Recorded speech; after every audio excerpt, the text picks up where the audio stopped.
So, what should you do if your partner is avoidant and will not talk to you about their affair and will not talk about feelings and just wants you to get over it?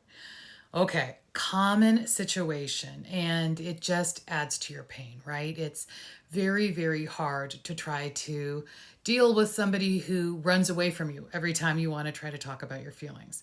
So, the first thing I would encourage you to recognize is that people who are avoidant usually are struggling with guilt and shame and fear, right?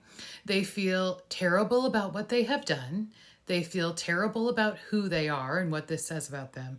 And they're fearful that you're going to give up on them or leave them or cause them to feel more pain.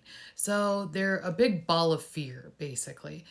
We want to get them to talk, right? And to get them to talk, we have to make them feel a little bit safer.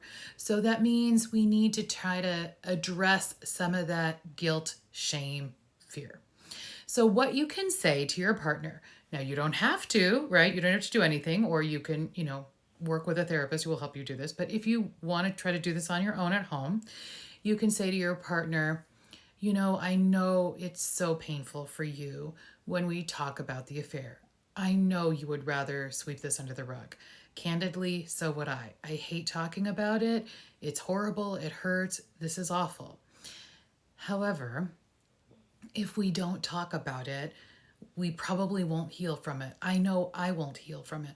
So let's find a way that we can talk about this, even if it's just a little bit for a little while, so that, I can get some relief and we can start to heal.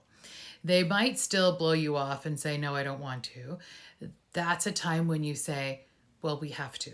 So if you're not willing to do that with me, then we have to talk about what other plans we're going to make, because I'm not going to stay in a situation where my feelings don't matter and I can't be talking about my feelings and getting help from my partner.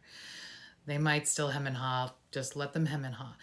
If they won't sit and talk with you, and maybe it won't happen right at that moment, I would encourage you to kind of make an appointment to talk and say, okay, so we're going to talk tomorrow from 7 o'clock to 8 o'clock, and we'll take a break sooner if we need to, but that's going to be our time to talk about this.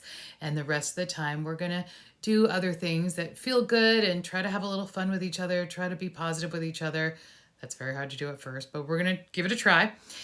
If they will not make an appointment to talk with you and they are really resistant, then I encourage you to write a letter, right? It could be an email, or you could sit down and write it out and give that to them and say, here's how I'm feeling. I really, really need for you to read this. I need for you to think about my feelings. I need for you to validate what I'm saying. Like, can you see why I'm feeling this way? And then reassure me. What can you tell me so that, I'll feel like things will be different in the future, things will change, and that I don't have to worry about this so much in the future. So give that a try. Come back. Let me know how it worked for you. Hopefully, one of those ideas will kind of move the needle a little bit for you. Good luck.